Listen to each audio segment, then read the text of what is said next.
How's it going, everybody? This is Mortis FM. I am one of your hosts, Cole.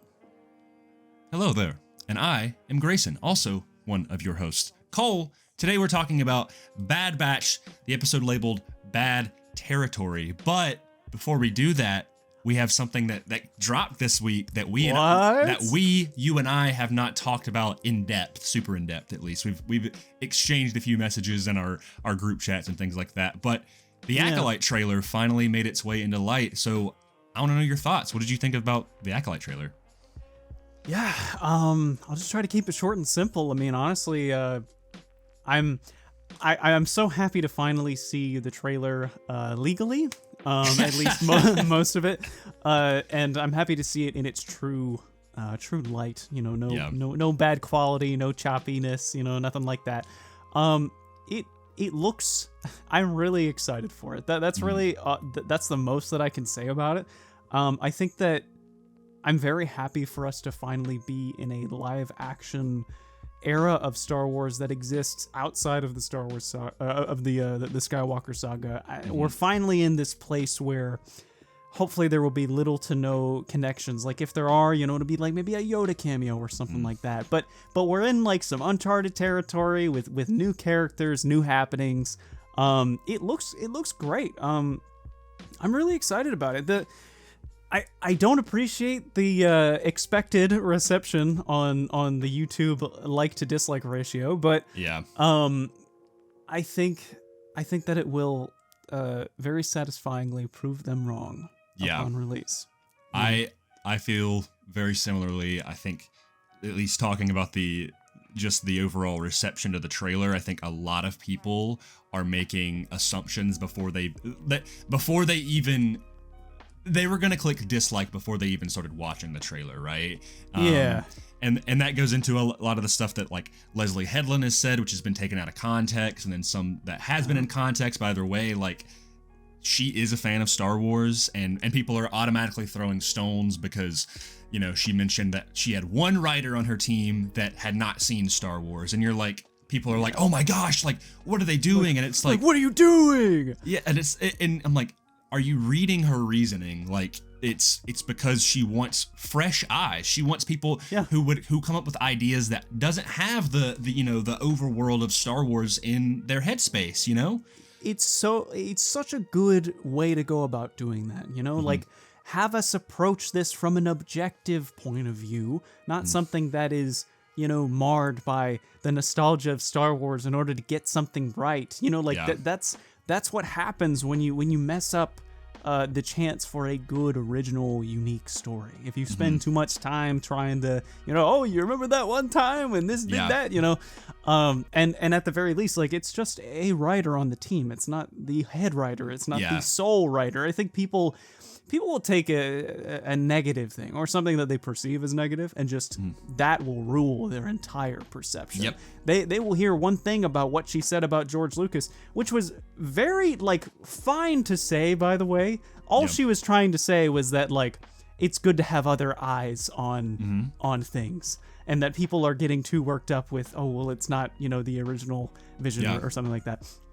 But all because she said that stuff, and this writer on the team, and then also the elephant in the room, it's because she's a woman. People will get into this and suddenly think that it is the worst thing in the world, when in actuality this looks like the bomb. I'm so excited for this. We got yellow lightsabers, we got Jedis, and we have someone with a red lightsaber.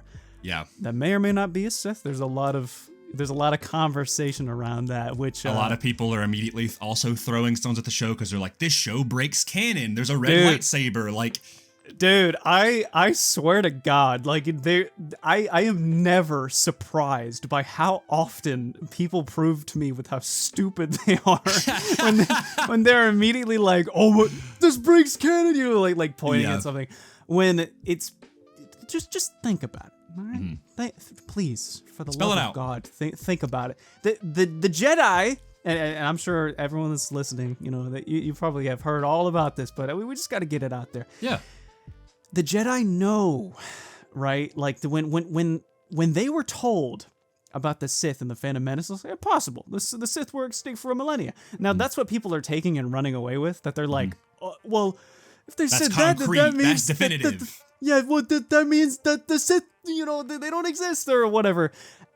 Or you'll have to find a reason for the Jedi to not believe. Dude, the Jedi, were you not aware of all of the subtext behind the prequel trilogy that has literally been spelled out to us since the Clone Wars came out? Nay, since the Phantom Menace came out, is that the Jedi were constantly overlooking things, man. Like a Sith would appear. Like Darth Plagueis. Lo and behold, could show up at the door of the Jedi Temple and then go like, "That's not a Sith. It was 1,000 years ago." There's been dark side pretenders for millennia. Just because it's someone with a red lightsaber, it doesn't mean as well that it could be a Sith. Plagueis mentions that, like we read it recently, like they talk about there have been Sith pretenders. There's people that branch off and make their own things, and like let us not forget that you can see this in both the Phantom Menace and the Tales of the Jedi episodes that deal with Qui-Gon and Dooku, that after Qui-Gon fought Darth Maul, they were still like, nah, that's not a Sith, It wasn't until, Qui-Gon was killed by Darth Maul and then Obi-Wan killed Darth Maul, at least at that time, that they were like, okay, now the Sith have returned, right? Like they were in denial about it, And there's also nothing to say that like the Jedi didn't cover this up, right? Like this is the end of the High Republic. This is supposed to show from the perspective of the antagonists. That's the whole point of this show, right? Is like we're getting that perspective, and that's how we're viewing the Jedi. This is the end of the Jedi at their prime, right? We're leading more towards the folly, the dogmatic nature of the Jedi, and it's supposed to show that the Jedi aren't perfect, and that has become increasingly a theme within Star Wars in the past couple past I would say 2 decades, like since the Clone Wars and prequels. That was the point. 100%. I mean, some might even go so far as to say that was the same ideal inside in the original trilogy. Because Luke didn't go along with what Obi-Wan and Yoda wanted him to do. Because it wasn't the right thing to do. So they wanted him to kill Vader, and Luke said, "No, I'm not doing that." There's clearly something intrinsically wrong with how their order operates and has been operating for a long time. Dude, like this is, I mean, as we have now been told in some of these interviews here with Leslie, is that this show is going to be kind of a spotlight on not the black and the white, but the gray, and just what is wrong with these things, and also a quote, basically to begin, what went wrong with the Jedi Order. So I could 100% see that, like, a Sith could show up and then the Jedi would just sweep it under the rug. I wouldn't be surprised. But even then, it could just be a dark side user, because as we know, you don't have to be a Sith to bleed your crystal. Like, I think that the Sith coined the practice. I think it was probably invented by Sith, but just because I could do martial arts doesn't mean I'm a Shaolin monk. You know what I'm saying? Like it's all about the adherence to the order and actually being indicted into that, it's because religion. It's a religion. Kylo Ren wasn't a Sith; he had a red crystal. Dagan Gera. We have plenty. Ren, right? We have plenty of different things here. So, oh goodness, it's just that Star Wars fans, I love y'all, but like, please just think about it. And like, again, we don't know anything yet, right? Like the trailer did an excellent job at showing like just enough to get us excited and a lot of people excited, but not giving away everything. Like Leslie Headland, she came out with an article, and and this is a quote: "Whatever you think the Acolyte is, it's not." And this is a very good article that I want to kind of get into a couple things that I think you and I will really appreciate. But another thing that people were speculating is connections again back to Plagueis and Legends, because she explicitly says she's a very big fan of the EU. And so in this tab it says Legends and other lore. This is the kind of a snippet. Beyond the other film influences, Headland has infused her love of the original film's current books and Legends lore into the story. Quote, "There were certain things that I really wanted to do. You see a half Thelan, half human Jedi, Jekki, played by Daphne Keane, which was always a dream of mine," which is just super cool. And then she said she first fell in love with the species when Rystal Sant joined the Max Rebo band in the special edition of Return of the Jedi. Quote, there's also some EU lore that I decided to put in there because I thought it was cool and no one told me I couldn't. She adds with a laugh. This series will introduce a Zygerian Jedi and canonize one species that's yet to be seen. And she says there are a couple of other really big EU ideas that are utilized both early on in the series and later in the series. Leslie Headland is a fan. You know, like you can tell. I'm reading this and it's like she's a fan, right? Yeah. What really bothers me is that everything that we have received from the Acolyte so far sounds like everything that, you know, the mega haters would want. Right. You know? Like Legends Jedi continuity and Jedi everywhere, Legends continuity. We're bringing the Sith back. You know, some potential maybe Plagueis stuff in there. Like, oh, please, for the love of God, I have to ask again. This is a quote that has come back time and time again since we've started this show. Is why are you mad? Yeah. So just be excited for it. We don't know anything about it yet. We've seen a trailer. We've heard some articles. Like, save your opinions for when the show comes out. You know, if you don't like it, you don't like it. But like, please, it's okay. Yeah. Please calm down. And I'll say this, like, if you are someone who genuinely watched the trailer, critiqued it, and was like, you know, I'm not super excited for that. That is fine. Like, you are totally entitled to that opinion. I just know there are a lot of people that are blinded by the controversy around the project and all of these things that just really don't have anything to do with the actual story itself. So, you know, as you and I are very big Star Wars fans, clearly we made this podcast, I will never ever look at a project and be like, man, I hope that project sucks. Like even if there's projects that I'm not inherently excited about, the Skeleton Crew, for example, not really a project I'm super excited about.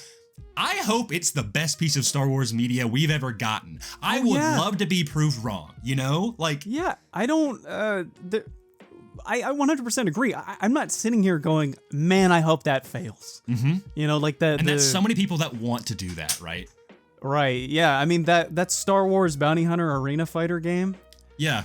That doesn't interest me one bit. It doesn't look like my kind of game. But I don't want it to tank. Like, I hope it does well. I mean, it's out in other countries and people really like it. So, yeah, I mean, fantastic. I don't want things to be bad. So, like, why would you be so negative about that, man? Like, I think that calls for a reassessment of the self, like to make you go, why am I so angry about this? Yeah. And again, as Grayson said, there's nothing wrong with having seen that trailer and just saying, I honestly didn't like it. You know, like that's okay. I'm not forcing you to like it. I'm just saying, for the people that could perhaps be unjustly critiquing something, just kind of go, I mean, just stop. You know, there's no reason to critique something that has nothing to do with the show. If you're critiquing it off of something that you believed before, like an expectation, or if you're critiquing it off of something that is simply not fair, please just save the critiques for something that's actually, you know, a worthwhile thing to say. Yeah, and I'm sure we will have our critiques when the show comes out. I don't expect perfection, you know? Yeah, absolutely. I don't think it's going to be the best thing I've ever seen. I hope it is. Again, like I hope that it succeeds. I hope it's great. And I'm not trying to. I will say this: I will never defend something that I believe is not worth defending. So like we aren't sitting here needlessly saying you should like this, you should not be mad at this. Like, we're just being optimistic because it's better to be positive than to be negative. Yeah. So with that said, positive outlook on this. Looks really cool. Yeah. Yellow lightsabers. I love yellow lightsabers, dude. I think the only live action yellow lightsaber we've seen outside of Rey's saber at the very end of Rise of Skywalker for like a split second, you know? Yeah.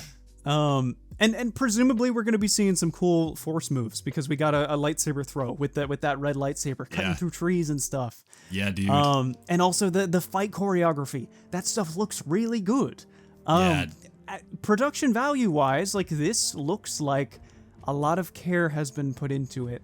And so I'm optimistic. That's really all I have to say. Yeah, I agree. I think these possible legends and EU connections I'm very excited about. Yes, I'm excited about please. these characters. They look really cool and intriguing. The set design, the choreography, the actors, the production value all looks really good, and it seems like it's getting the care that it needs compared to something maybe like Kenobi or Book of Boba Fett, you know, like, and there's evidence enough right there. Like, we have our critiques with our stuff. Like, I think people come out of the gate thinking because we like something that's Disney, we're just immediately like, we praise the things they walk on. Go look at our tier list and you'll see. Like, we have our thoughts. Yeah, we don't needlessly love everything. Yeah. I have critiques on the original stuff too. Like, you know, but at the end of the day, I love Star Wars. I don't like hating Star Wars, and Star Wars is something that some people of all ages can enjoy. And when I got into it, when you got into it, like, I always think about this, right? And it's honestly, I think, made me a happier person. And some people roll their eyes at it, and I'm sorry, I just don't care. When I was a kid, when something Star Wars came out, I was like, it wasn't, oh, this is good. Is this good Star Wars or bad Star Wars? It was just more Star Wars, right? That was what was exciting about it. You were like, that new game that came out. Oh, that book at the book fair in your elementary school. Oh man, the new cartoon movie coming to theaters. Oh, now it's on television. Like, stuff like that. You were just so excited to get new Star Wars. That was the same. Excited about it, you know? Like, you know? That. Yes, that's such a great way to put that. I mean, there's just being so excited about new material, and sometimes they can let you down. Sometimes you can go, well, you know, that wasn't so great. But I would rather be excited about something than pessimistic about something, even if it ends up being bad anyway, because then I'll still have that moment of, you know, I'm so excited to experience this thing, because there's nothing quite like that pre-release Star Wars hype. Dude, of just something new that's coming out, whether it be like The Force Awakens. I was so hyped for that movie, dude. Like, I went to the midnight release. It's still one of my favorite movie theater experiences of all time.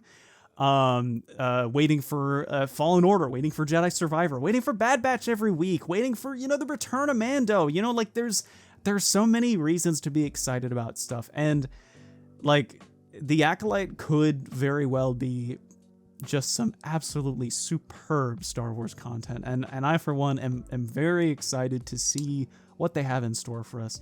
I mean, like, there's always going to be that little part of my brain that's like, I want Darth Revan in there, you know, and I want General Grievous to time travel and show up, you know, like, there's always that unnecessary request in there that I want.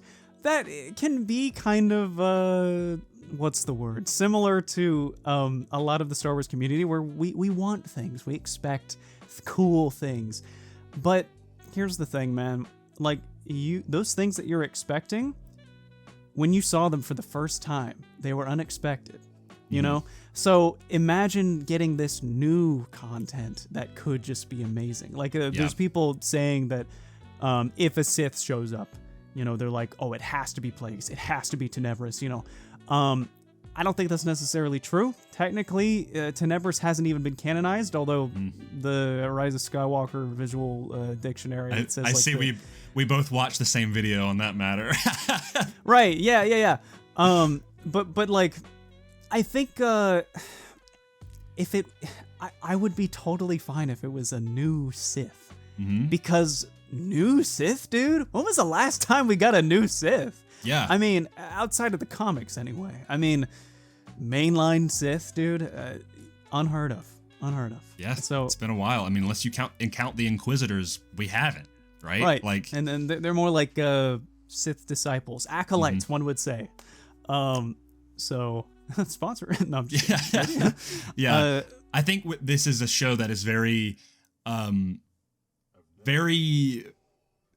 in place to have ties to ancient Sith, because I mean, she says in this article, early in the show and late in the show, she put in EU stuff in there, like, and that's stuff that people want. And like, I think people are speculating, like, is this Tenebris? Is this Tenebris's master? Or like, because it's probably not Plagueis, but like, is it? But it could be a new version of of Plagueis's master, right? And we could possibly get that tease. And apparently this show was pitched as a multi-season show, right? So like we could get more down the line depending on this, which means more Sith content, right? More Sith lineage, you know? Yeah. I mean, this proverbial acolyte, whoever they are, could find like a holocron of Darth Revan or Malgus or something like that. Bane. That could be Bane too. Like there's so many opportunities here.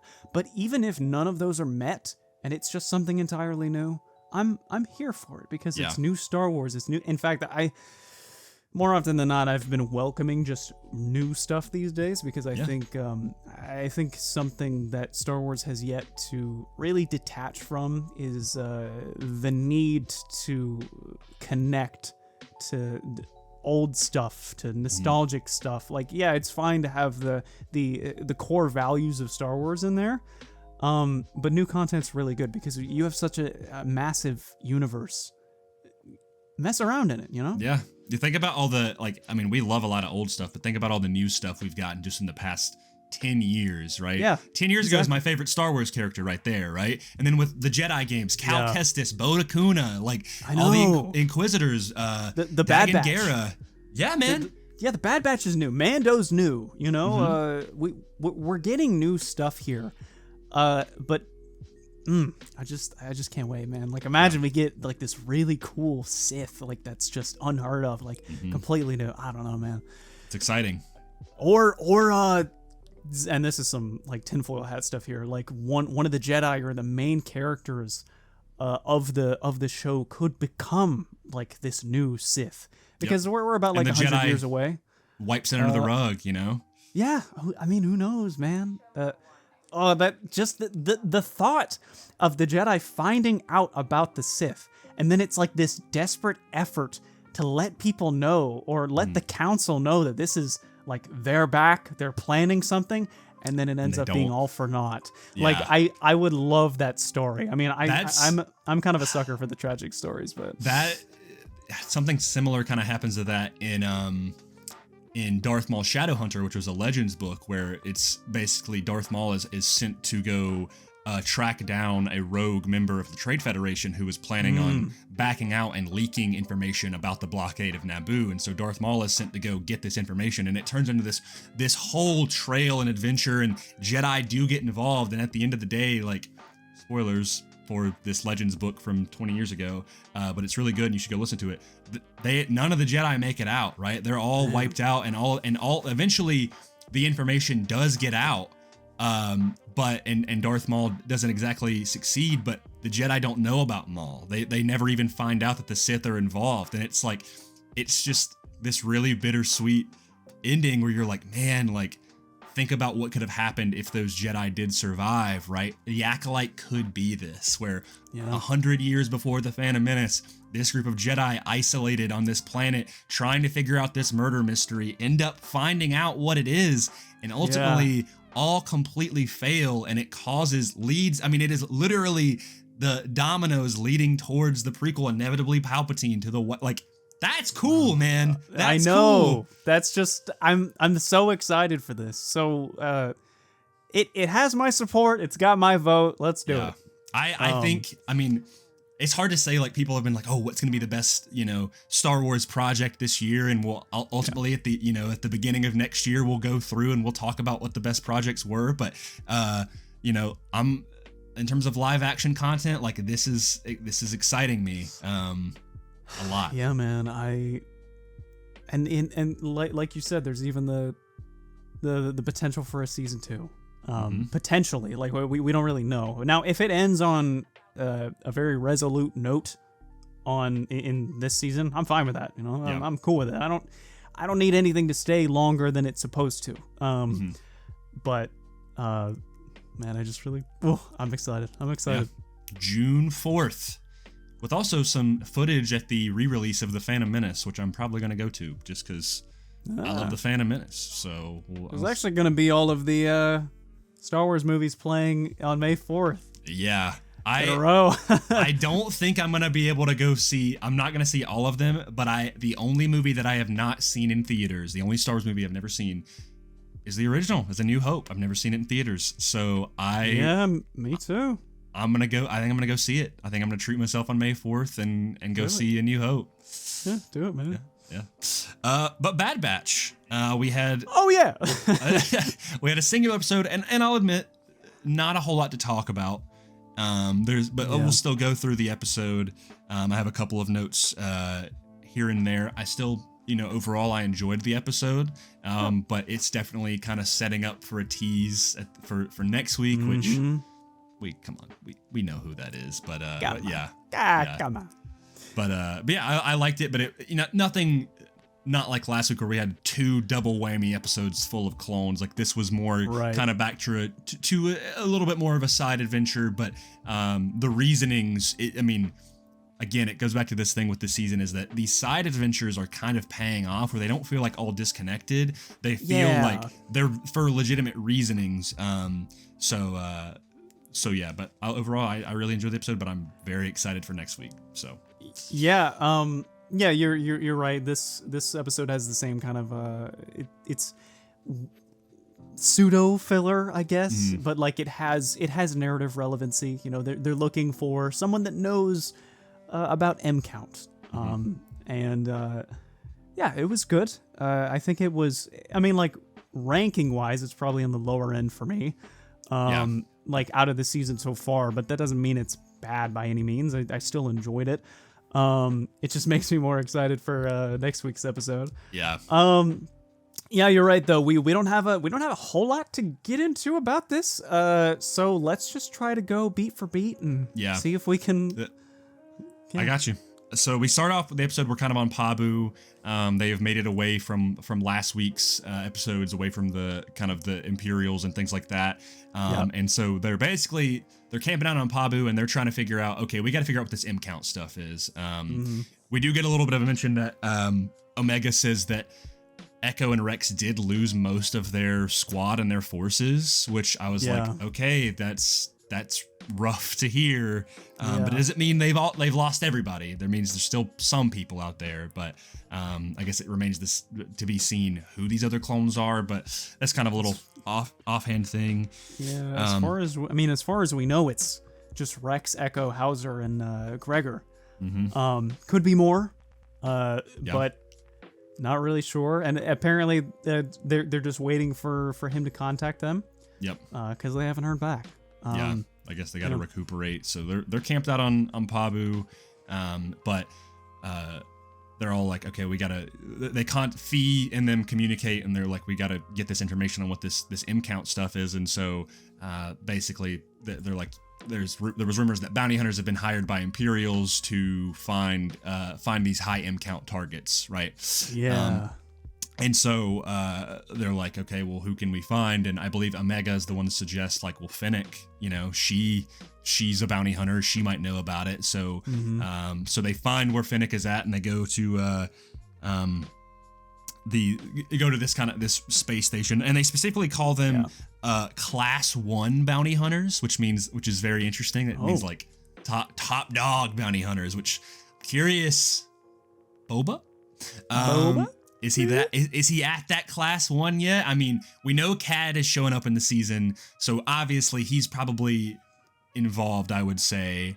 Who knows though? I mean, there's all sorts of bounty hunters. Maybe some Mortis, maybe like Bosk or somebody. He works for the Empire right now, so I don't know. Because I don't remember what scene this happens. I'm just gonna bring it up before I forget. Isn't the Haxion Brood mentioned in this episode? The next thing on my list is the target, the praying mantis dude with his little hat. He's got a little hat. He a little beret, I think. Yeah, he is wanted by the Haxion Brood.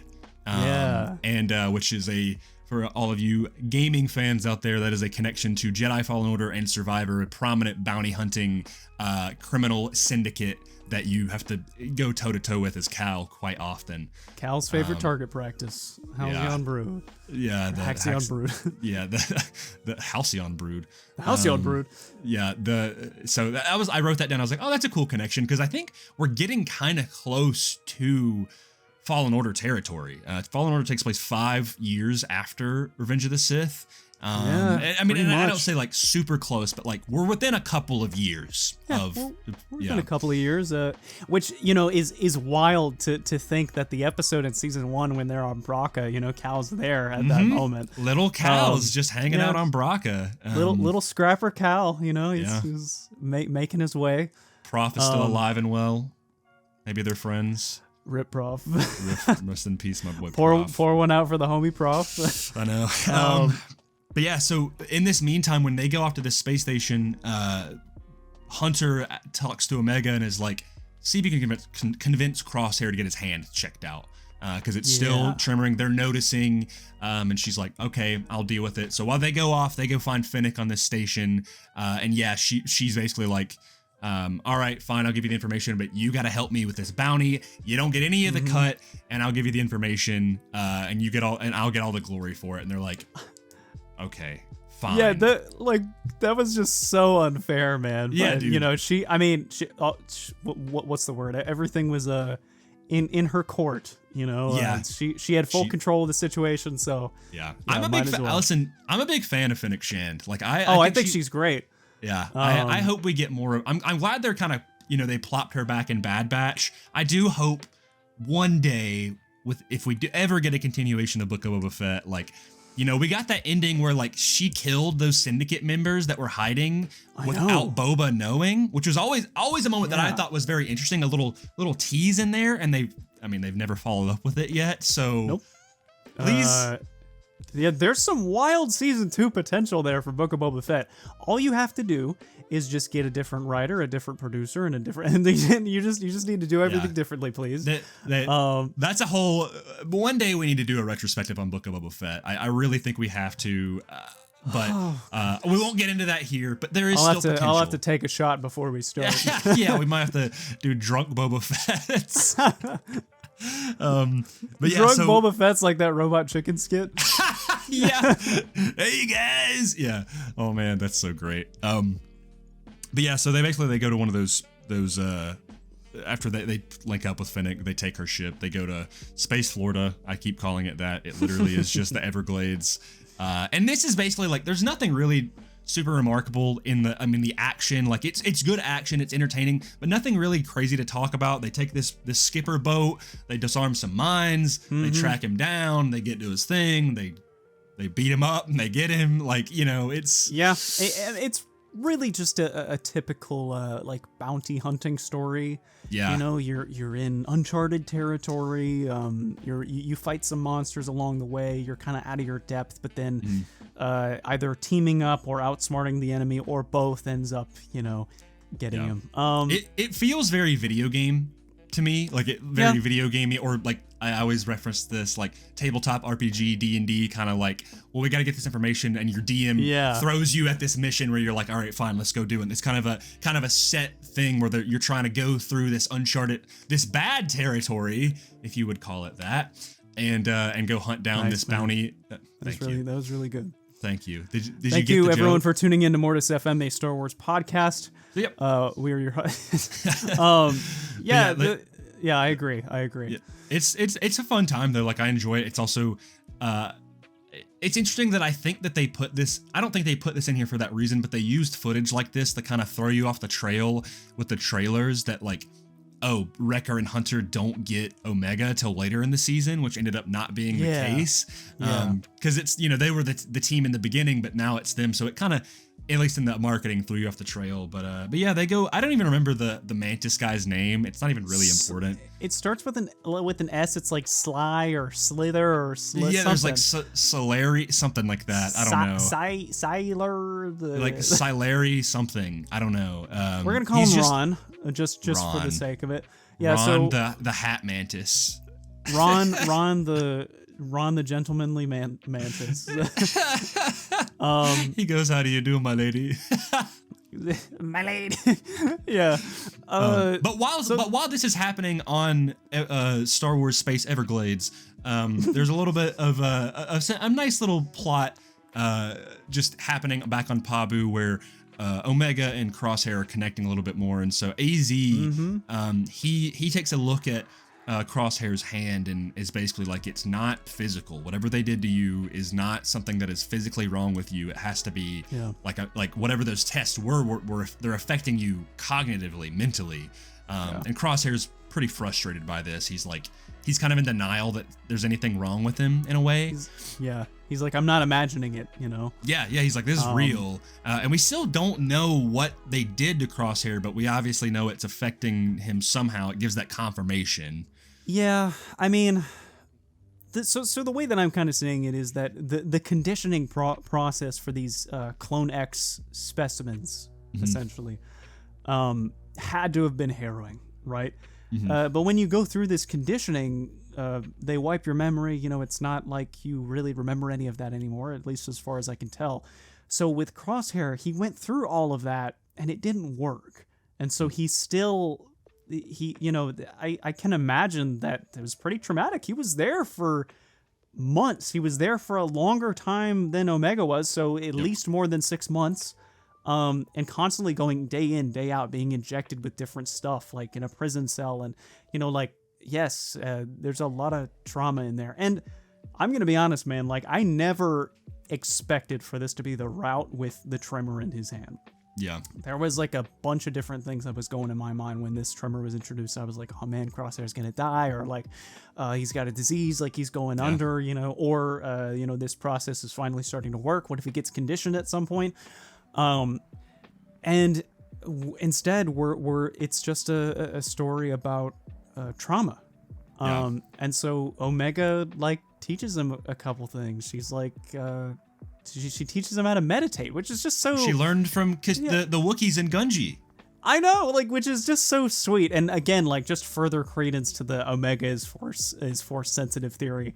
Yeah. Or basically fact at this point. I'm at this point with Omega where I don't think she's going to end up being force sensitive in the nature of like a Jedi. Like, I don't think that's the route they're going to go, but I think she is on the level of like someone like Chirrut. You know? That's a good way to put it. Which Chirrut, I do think Chirrut could have been a Jedi, right? But like, you think about in his final, like, he is so faithful in the Force as a will, and then by the end, like, while he doesn't make it out, the Force does grant him that ability to make it through unscathed, to press that button. And like, I think Omega has that sort of aptitude for the Force, where like she's not, on this crazy level. I don't think they're going to try to go that route, but I do think like with her, just kind of her overall, we talk about luck in the Force and with, people like Han and things like that. I think I was just about to bring that up. Really? Okay. Yeah. It's like, I think it's comparable to that. And 100%. Whether it's her playing card games or, flying ships or being in combat, like she just has, the Force dice are on her side, Yeah, 100%. The Force dice from Star Wars FFG, like she's constantly rolling those Force die. I'm so glad that we're on the same page with that, because I was going to bring it up that like as we've stated before, as we've had in conversations before, the Force works through people, and a very very common theme, very recurring theme in Star Wars is destiny, and the Force, I think, works through Omega so much. I mean, it's no wonder like that M count's crazy, or like the M count transference works, Yeah. Because there's just something about her that the Force is guiding her somewhere, and for what purpose we don't know. But it's so great to theorize about it, being like, what about the grander scale of these galactic events, if it is affected, could Omega have a role in? Yeah. And just thinking like older Omega and like a different like era, like post Galactic Civil War or something like that. I don't know, man. There's just some really cool options for us here that I want to explore. Because I mean, imagine like her in Heir to the Empire, like the presumed movie, like that could be a really cool, that'd be cool tie-in, So basically, back to the scene, like her teaching Crosshair about meditation, it's just really sweet. Again, we as you stated before, like our group is split, and so we've got Omega and Crosshair again, and I'm like, dude, like this is Omega and Crosshair's season. I mean, for real, like it's it gives them so much time together that was not able to be spent. So yeah, it's very sweet. I appreciate this. They're definitely solidifying that relationship. Like I think last season was Omega and Tech season. Season before that was Omega and Hunter, and with teases, or not teases, but things throughout as well with Wrecker and a little bit of Echo there. But yeah, it's nice that they're also starting to. I mean, to think about it, they're trusting Crosshair now. Like the fact that they leave her and him on Pabu. Yeah. And like they're like, okay, like I think he's back in the group now. Like he's good. He's good. Yeah. But yeah, once they get the bounty, and they did the meditation and everything, which is a really good scene, and maybe hopefully will yield results for Crosshair. They go back to the station. Finnick is like, all right, I'll contact you and have the information. And they're like, whoa, what? Like that was not the deal. Yeah, she's like, listen, I don't have the information on me, like, but I'll contact you when I do. And you're just like, bro, Finnick, okay, come on. All right. I see. Finnick, I mean, hey, she's got very good persuasive skills. She's slick, I guess. But yeah, she gets back in her ship, and as she's departing, this is really the end of the episode. She contacts a mysterious hologram saying that there are some clones trying to learn about this M-count stuff, and and I'm drawing a blank. You do hear this person's voice, right? But it's like distorted, right? It's like garbled. It's like code, essentially. Like Death Trooper, basically. Yeah, almost literally. I mean, I can't understand the voice. Yeah. Someone pointed out that it was that the soundtrack from the Clone Wars of Ventress. Yep, Ashton Sherritt. He pointed out on Instagram that it is her kind of this high pitched, almost like kind of creepy, almost unsettling theme. But yeah, I mean, listen, the next week is called Harbinger. We've already discussed that Harbinger is something that indicates something. She is the one that indicating whatever the M-count stuff is. We know she's tied to that. So next week, even though I know we got baited, but it's like, if you know, you know. It's gonna be Ventress. And so I'm excited that we could get a lot going these next couple episodes with Ventress. Yeah. So let me get your thoughts on this. Okay. I think Fennec is selling them out here. Like, this isn't I'm getting them connected with Ventress. She's saying, I think it's more, I'm sending Ventress after them. Because here's my thought. If she wanted them to get in touch with Ventress, she would have given them the contact. She has direct contact with Ventress, right? So, I mean, she would have been able to do that.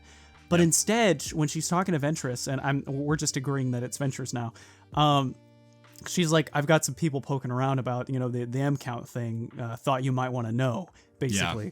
And so here's my guess. And I don't think I'm wrong, but I could be wrong. I think that Fennec works as a sort of informant for Ventress, because Ventress is taking out bounty hunters that are seeking people with M-count in an attempt to protect Force sensitives. Okay. Yeah. Because if we go along the line of like Ventress and Quinlan and like kind of a potential connection to the path, I feel like Ventress would want to be able to protect fugitive Jedis because she was once one as well. I think that her kind of being this solo freelancer that's putting a wrench in the Empire's attempts to find Jedi and Force sensitives, I think she's basically working as like a reverse bounty hunter. She's hunting other hunters, But I mean, so they catch wind that there's these Class 1 bounty hunters bringing in these targets. I don't think Finnick ever Finnick knows about it as well. But I don't think she's ever said that like she's taking in M-count stuff, and I don't think she knows about Omega. Now, granted, she doesn't know what's going on with Omega. She doesn't know that. She just thinks Omega's a clone. So she might think that I mean, it would make sense that like if Finnick is almost reporting to Ventress, or there's some sort of alliance there. What I'm thinking is that Ventress could potentially be like paying her to keep an eye out for people that are looking for like M count contracts, because if it was easy to know, they wouldn't have had to like look for Fennec, right? Because they had to go to Fennec, who knows a little bit about the information, who kind of knows a person, so like she has to go look for it. Yeah. So like really all we got from Fee at the beginning of the episode was that the Empire is potentially putting out some M count contracts for bounty hunters.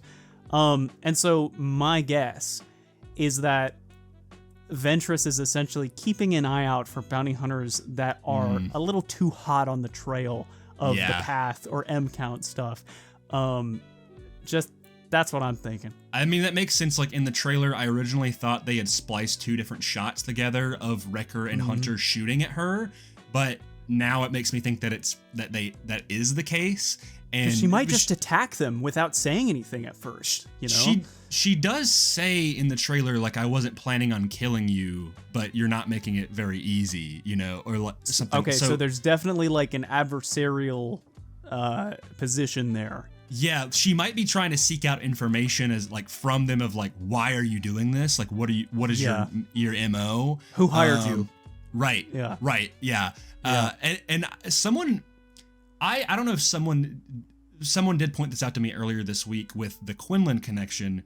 Context, I read Dark Disciple, didn't love it, but I do. My main problem is with Quinlan's character in that book and the way he is portrayed. And my biggest issue is that in that book, he kills some Jedi and clone. Like he kills a lot of clones, and it's like they don't ever say a specific number, but it is definitely an unsettling amount. Like, and you know, someone was comparing that to Anakin and stuff, and it's like, okay, but Anakin brought himself back because he killed the Emperor at the end of the day. Like he killed at the time.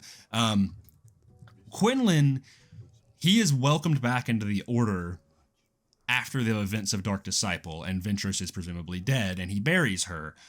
And there's no bad blood between them at the end of the day. Quinlan might be one of the starting factors of the path because he has this immense guilt of what he had done in the Clone Wars, that he's like, I'm going to do everything in my power to make sure that we make the Jedi make it out alive. And so that's the way he is, like, in a weird way to Crosshair, in the same way that Crosshair's doing, where he's trying to reconcile what he has done. Quinlan is also with Ventress. Together, they're reconciling what they've done to help the Jedi, which I like that, you know, if that's the case. I mean, that sounds like a solid theory to me. We have Quinlan's name drop in Kenobi, like that he at some point operated within the path. Yeah, maybe Ventress is looking for him. Maybe Ventress is trying to get to the path, find Quinlan, right, in order to get on the path. And so maybe like bounty hunters that are looking for M count, maybe she's trying to find the path through them in order to find Quinlan. I mean, like there are so many options here. I think you and I probably got it. But yeah.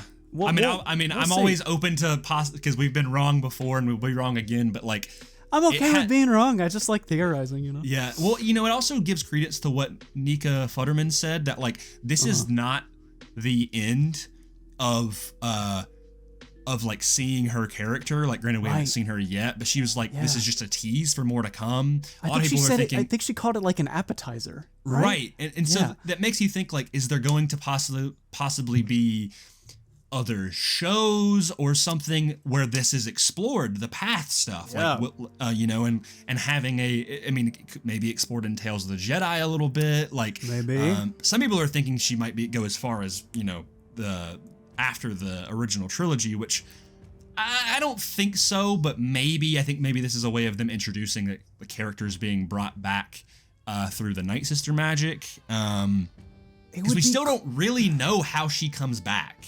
Yeah, we don't. Unless they do like some retconning of the book, which they say that they're not going to do.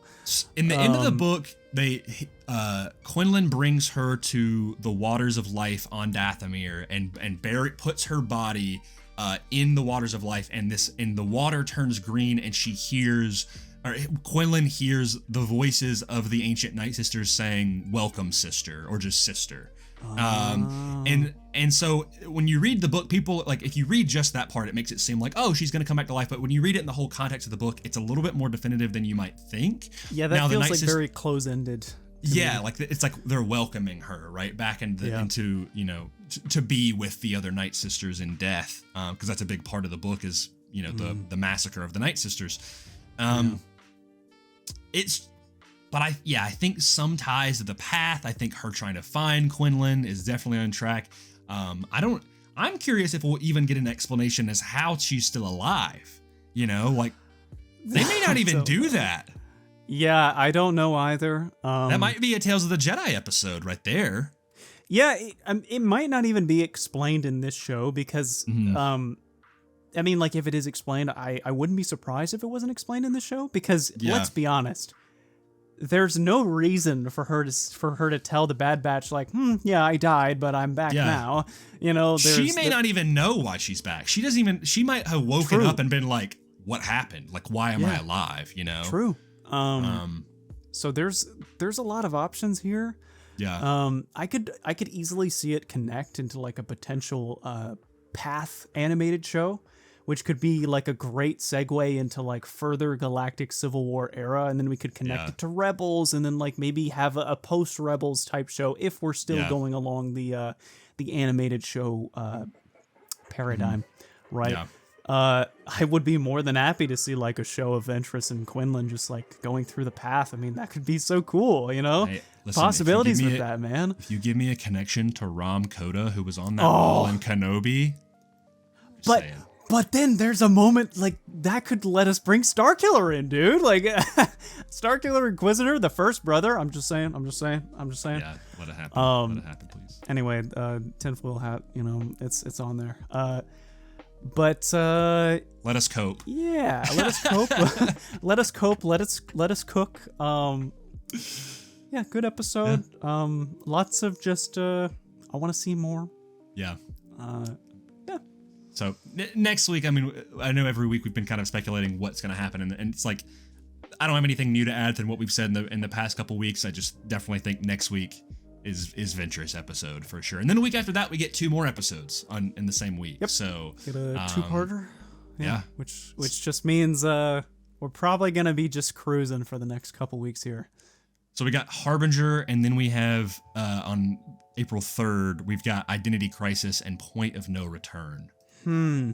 Which makes me feel more clone-centric, and makes also me think that that might come back to Wolf or possibly Cody, but honestly, I think we'll have a better, clearer picture of those 2 episodes once we see what happens next episode, because while I do think Ventress could show up in more than one episode, I think they might pull a Gunji on us and that she's just in 1 episode. Yeah, I don't think, because as we've been told now, this is an appetizer. I think this is more or less just like, hey, she's back, she's in the universe. We're gonna have a little bit of a connection here. I wouldn't be surprised if she was just in 1 episode, like I wouldn't be surprised if we just saw her in next week's episode and then that's it. And I think that'd be okay, because if we're gonna have more time with her, then I would prefer for the last season of Bad Batch to just be focused on them. I think that would be good. The Identity Crisis episode, I'm actually starting to lean into the idea that it has to do with this Clone X that has been really focused on. And if it is Tech, all the more reason for Identity Crisis. Yeah. Maybe they capture him, but he's got a tracker on him, so, Point of No Return as well. Point of No Return. I don't know. I don't know, man. Makes you think of like a clone that's like now, like they're at a point where there's no going back or something like that, which is intriguing. There's whether a lot that's of one way or the other. I don't know. Lots of remaining questions here. Yeah. But that's all I got for this episode. Do you have any final thoughts before we move into the chat pack? No, I think that's everything. That's good. Sweet. Yeah. Pretty short and simple episode this week.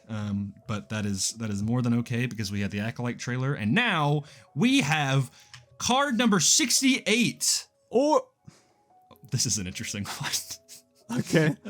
If you were a Star Wars action figure, what accessories would be included in the box? So basically, it's like if you were a figure and they come with little things, like we'll limit it to like 3 things.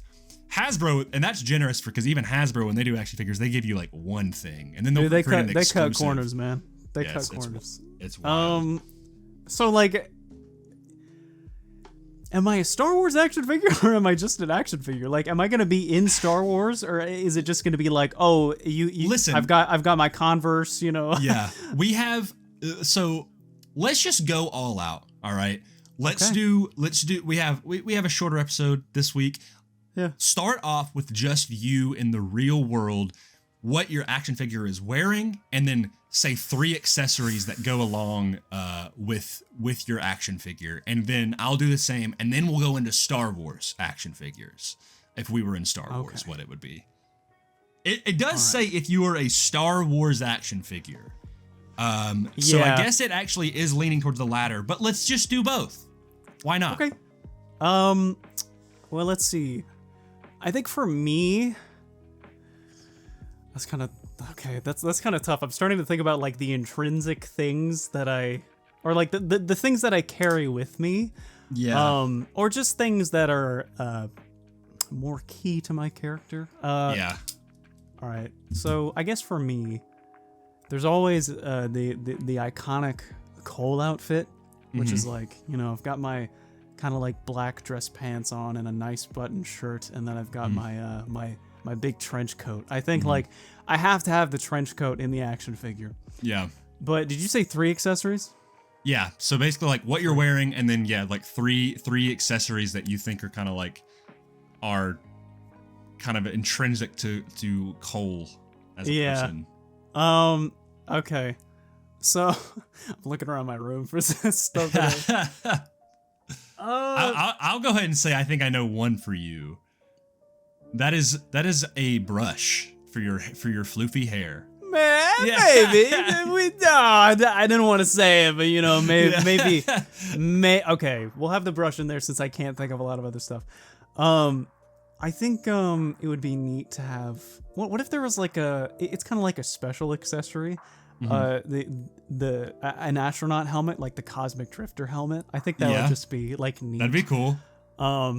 And then maybe like a potential change of jacket, like the cool like that really nice green jacket that I have.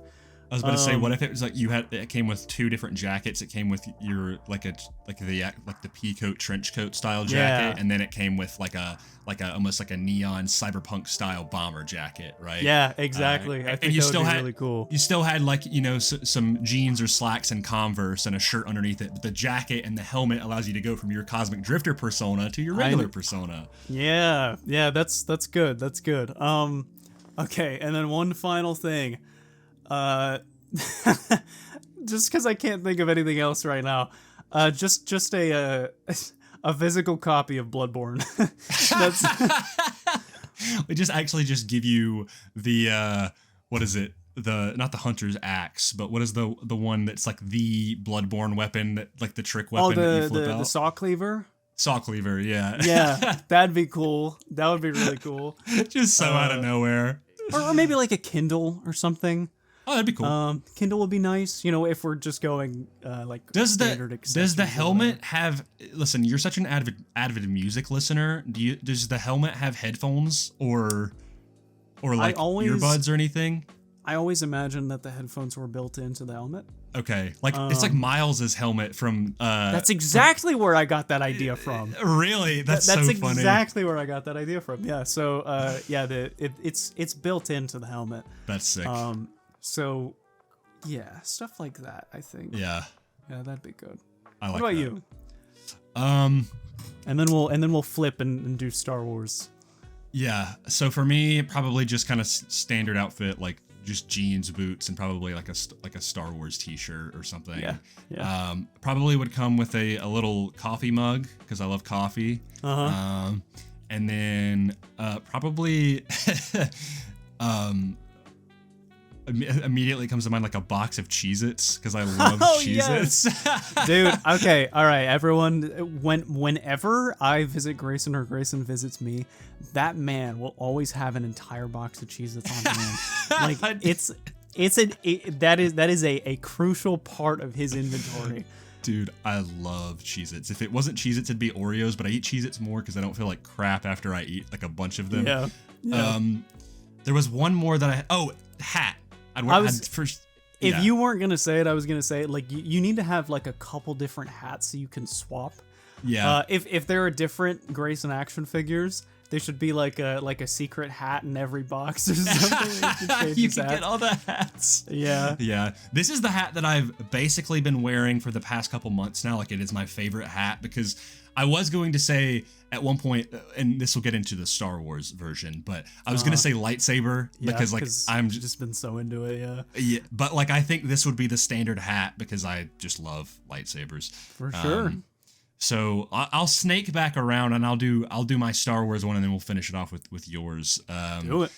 So for my Star Wars action figure, I could probably it's gonna be too much of a pain, but it's in my profile picture. If you go follow me at Shrades38 on my regular Instagram, that is my Star Wars flight jacket. It has a couple greeblies on it as well. That is kind of one of my standard Star Wars things. Underneath that, probably just a nice smuggler shirt.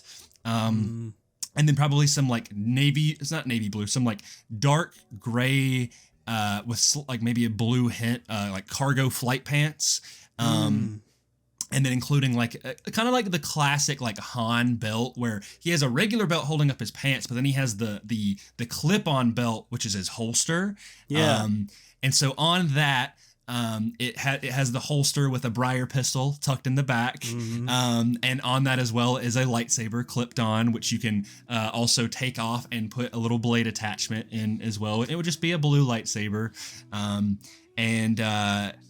And yeah, like you could probably also, I would probably include a soft goods thing where you can take off the jacket and replace it with like a cloak as well to have like a more undercover version, you know? Yeah.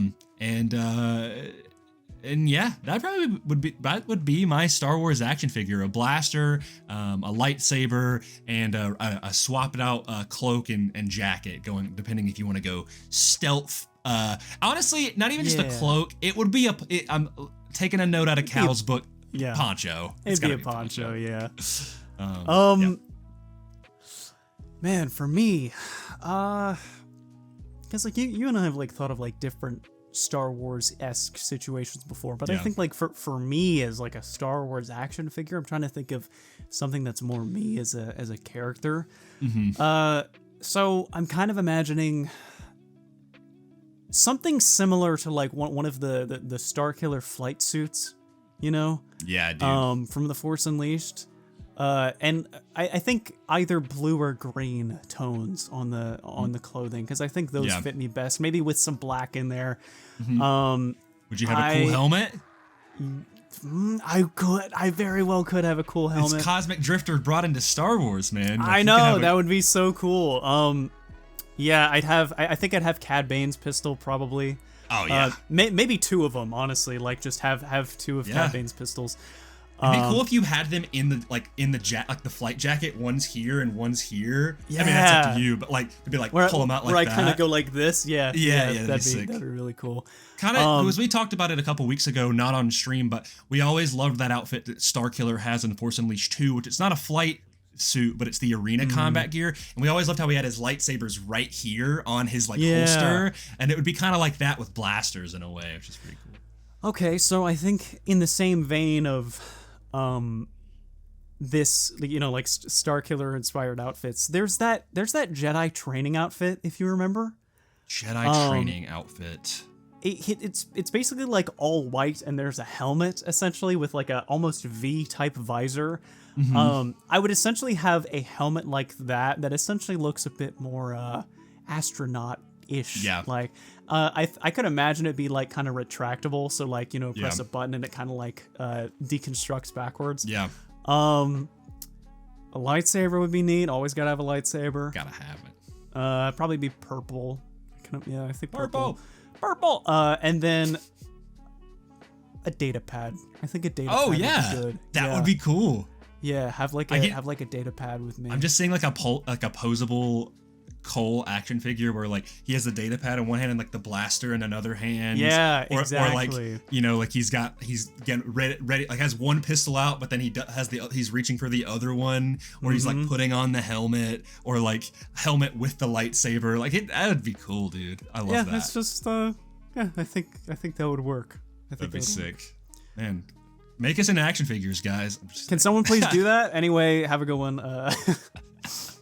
That was a fun question. I actually like doing that stuff because it kind of takes the, you know, we talk about a lot of our original characters and stuff a lot. Yeah. We've talked about some other things as well, which I can't quite say yet. Keep an eye out for May 4th. But it's cool to be like, all right, it's just us in Star Wars, you know? Yeah. Like, we don't got to think about the lore and everything, just what we would look like if we were in Star Wars and got to just be ourselves, which is cool. I loved it. I loved the chat pack.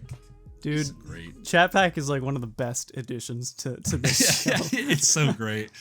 Please let us know in the comments what, if you were in Star Wars, what your action figure or what your like would include.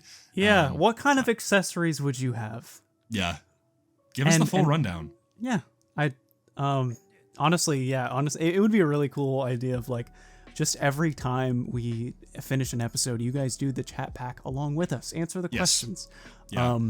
I got a lot of good responses. I made a clip last week for you know, our best friend in Star Wars, and people were very responsive to that. I got a lot of clones in there. I got Chewie as well. I got Obi-Wan. I think someone mentioned Cal. R2 was heavily mentioned. There was a whole variety of answers. And I really like to see that. So yeah, please give us your answers. I always want to, the chat pack is just one of those things that like, even if you don't agree with our thoughts 100%, which is totally fine, you can still get down with the chat pack. I just love hearing all the different thoughts. But it's meant for conversation. You guys are as much of Mortis FM as we are. Tune in, like, let us know what you think. Give us your responses. And Grayson, is there anything else? Oh, you already know. May the Force be with you.